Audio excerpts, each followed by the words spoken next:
This podcast may contain explicit language or disturbingly descriptive imagery. Listen at your own discretion. You must be either mad or insane to seek out this godforsaken place.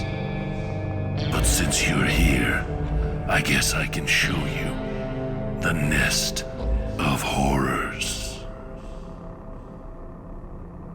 Don't fall in.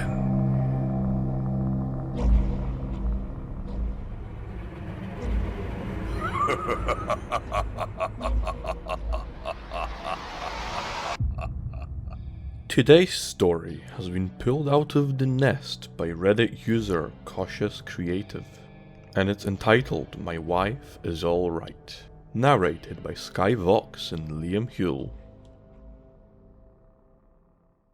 My wife is alright. I don't know why everyone keeps asking. Sure, the cancer came on suddenly and aggressively, but she has had an amazing team of doctors who have done everything they can. That's a direct quote too. Her main doctor, Dr. Andrews, told me so himself. When I asked to take her home to let her finish recovering from all her treatments, they seemed hesitant. I'm sure they would have loved to be able to bill us for the rest of her recovery time spent in the hospital, but what she really needed was just to come home and recuperate, so they eventually agreed. The first night we got home, she was especially quiet. It must have been really strange for her to see the house again after so many months away. I helped her get comfortable in bed and decided to turn in myself. It had been so long since I was able to hold her as we drifted off to sleep. It's the most peace either of us had felt in so long. I woke up before her in the morning and began to make a big Saturday morning breakfast. I knew her appetite would be small still, but I figured she'd appreciate the gesture. When I was finished, I went to our room and carried her to the table. After spending so much time lying sick in a bed, her muscles had completely atrophied. While we ate, I brought up the idea of having a physical therapist come to help her regain her mobility. But she just stared at her plate, not saying a word. I could tell I had hurt her feelings, pointing out how illness had changed her once strong body into mere flesh and bones. I tried to redirect the conversation, but she wasn't hungry anymore. I took her back to our room so she could rest for a while. The next few months were hard on us. We tried to readjust to living together, but it wasn't as easy as it had been before. I still had to work my 9 to 5, and she insisted on going to bed as soon as I got home. Honestly, I was starting to get a little pissed off. I was doing everything under the sun for her, and she couldn't even humor me with just a little attention when I got home. I figured maybe she was depressed. Being in our house, remembering our old lives together. Our son was across the country now too, studying at college. His semester break was only a week or so away, so I called him up and asked if he would be willing to come and visit for a while, rather than stay at his apartment as he had planned. He was more excited about the idea than I thought he would be. He hadn't been home since the week his mother left the hospital, and I knew they missed each other terribly. They've always been so close. The day finally arrived, and I went to the airport to pick him up. We chatted the whole way home about his classes, friends, and some new girl he was seeing. We were so deep in conversation I almost missed our road, and then almost missed our driveway a few moments later. As we approached the house, my son began to act strangely. He claimed he could smell a dead animal somewhere, possibly under the porch. I couldn't figure out what he was talking about. But when I opened the front door, he began to gag. Dad, seriously, it smells like something died. Maybe it's in the wall. I really don't know what you mean, kiddo. Mum and I haven't smelled anything.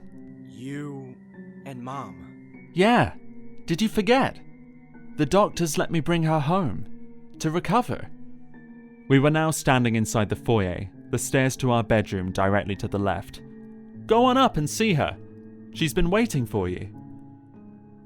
My son's face contorted in a combination of disgust and fear. What the hell is wrong with him? I wondered as I followed David up the steps.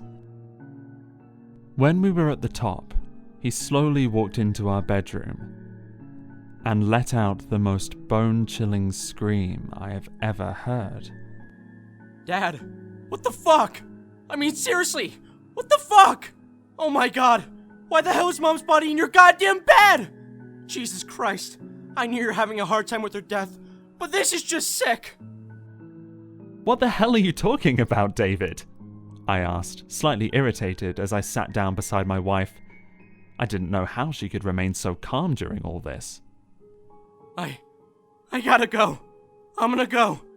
Jesus Christ, I think I'm gonna be sick. Oh god. Dad, we have to call someone. They'll understand, but you can't leave her here to rot. David started walking towards the stairs. He's lost his mind, I thought. I had better stop him before he goes to call God knows who and then gets himself locked up in the loony bin. I approached my son and tried to grab his arm, get him to turn around and see that his mother was perfectly fine. But he flinched. Hard. He was just so close to the edge of the stairs and he lost his footing. Even though it only took me a few seconds to get to the bottom of the stairs, there was already a huge pool of blood pouring from his head. Rest. That's all you need, Davy. Just a little rest. I'll help you get cleaned up and back to your room. When I woke up this morning, the house was quiet. I peeked into David's room, but he was still asleep. Must be tired from all those finals. Or maybe it was the long flight yesterday. Yes, that must be it. I crept quietly into the kitchen, careful not to wake anyone else up. I wanted our big Saturday breakfast to be a pleasant surprise for them. As I cooked, I couldn't help but smile. My wife is all right. My son is all right. I am all right.